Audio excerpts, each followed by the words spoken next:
Hey everybody, I'm Jerry Miculek. I just turned 65 the other day. But what was interesting, a couple of months ago I was required to take a Louisiana hunter safety course. It's something I should have done years ago. It was for a license requirement. But the big thing I noticed was barrel obstructions. People would inadvertently get something in the end of their barrel. So we have inadvertently, by accident, dropped our shotgun. So now we're going to take it over to the destruction table in a totally safe environment. Personally, I'm 50 yards away from this thing behind a berm, and we're going to load it up, and we're going to see what a barrel obstruction can cause. So let's go see. We've jammed this barrel down into the hard earth. We're actually blocked all the way to here, so I'm going to mark it as a reference point, and then on the high-speed camera you get an idea to see what's going to happen. We got it strapped down in a saddle here. I'm going to be behind that berm. I'm way away from this thing. Never try this at home, guys. This is extremely dangerous. So we've taken all the precautions we can. We're going to be off the range. This is a private range setting. I have control over it. Everybody's behind the berm. We're on high-speed camera. So with that in mind, we got the safety on. We're going to take a regular high-speed shell. This is a 2 3/4 ounce and a quarter, doing 1330. So it's pretty, just a standard like duck or pheasant round. I've got an obstruction in the barrel, and we're going to get behind the berm here and see what happens. Watch the end of the barrel. Here we go. 3, 2, 1.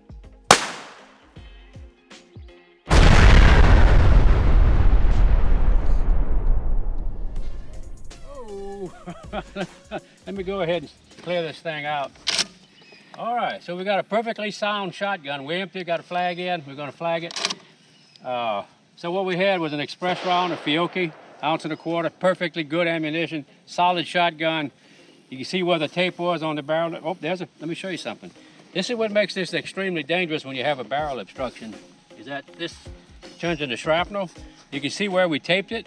So it actually ruptured about 1 inch ahead of the tape.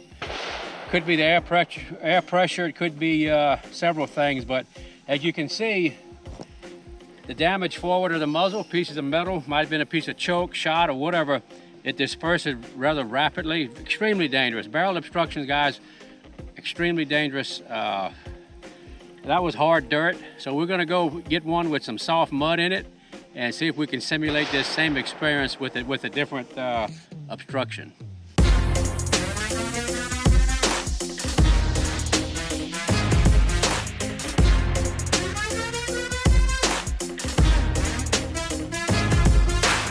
Okay, we had hard dirt obstruction, and you saw what happened almost right at the tape. So I've got another barrel assembly here, and I've got some softer dirt. So we're going to do another simulation here. Oh, so this is pretty soft ground, and we've got a good plug in there. And what do you think, guys? Let's go see what will happen with soft earth. As you can see, the hard earth with a high velocity round, 1 1/4 ounce, doing 1330. The barrel didn't like it at all. So I'll plug this one up to here with soft earth, and we're going to use a lesser velocity ammo. It's a 1 ounce at 1150. It's the JM load made by Fiocchi for 3-gun competition. That's my favorite to-go-to load. And the reason I want to do this is to see if less velocity is going to be easier on the barrel, or it's going to have the same destructive qualities. So soft plug, hard plug, low ammunition, higher speed ammunition. Anyway, we're on safe. We got the chamber flag out. We're in a safe place here, guys. I'm 50 yards away behind a berm. Everybody's in a safe position. I have a medic on standby just in case I trip while I'm running. Anyway, so we got everything in place here. We got the barrel plugged. We got the ammunition in. We're going to close her up, and let's go. Let's do it. 3, 2, 1.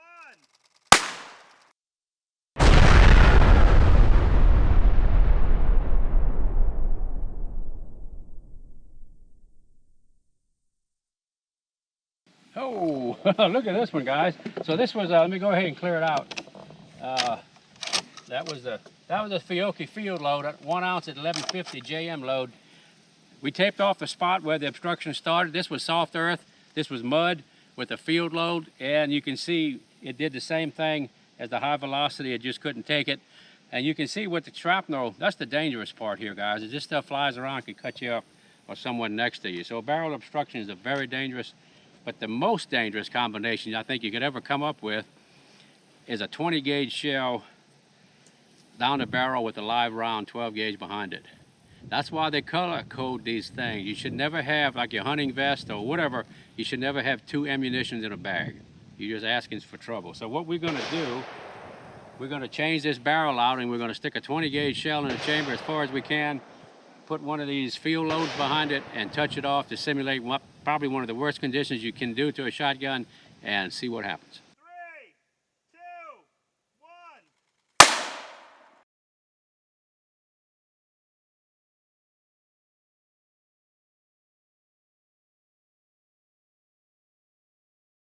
Hey guys, I was really expecting the gun to fly to pieces, and what it looks like, we reviewed the high speed, we're doing 15,000 frames a second. It looks like the 20 gauge fired, and you can see the fire coming out of it, then you see the shot and the tube. We found a piece of the tube downrange, and then you see the actual shotgun water, the 12 gauge load going. And if you look really close, it looks like it blew the primer out of the 20 gauge shell, and you can see it sitting on top of the lead shot with the 12 gauge load going downrange.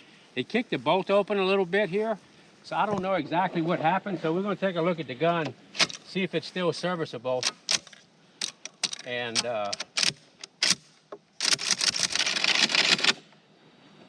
wow, that's pretty spooky, guys, right there. I actually, yep, that's the shell that was in the chamber. I actually was standing behind a person when they did this exact same thing on a skeet field. And the reason I know that, because the individual picked a shell up to shoot in his 12 gauge, and it was a 20, put it back in his vest, and when we went to leave, didn't have the 20 gauge, but one of the rounds he fired was extremely powerful. Sounded just like this event. His gun didn't blow up, he got extremely lucky. Again, we got lucky, so guys, that's like playing with fire. Never mix your ammunition on your person. I just can't say that enough. So, we've stressed this gun way beyond its capabilities here. I don't want to pass it on to the public, so I'm going to destroy it. I purposely built a round of ammunition that will destroy this firearm, and as soon as I assembled it, I went out and I painted it, and as soon as it dried, I put it in my pocket. So this is going to destroy the gun. So you'll see this happen on ranges where guys, when they're loading ammunition, they have a malfunction on the press and they get a double charge or worse, and this is what this is going to represent. So anyway, we're going to go back at 15,000 frames, and we're going to see what a bad reload does to a firearm. So. 3, 2, 1.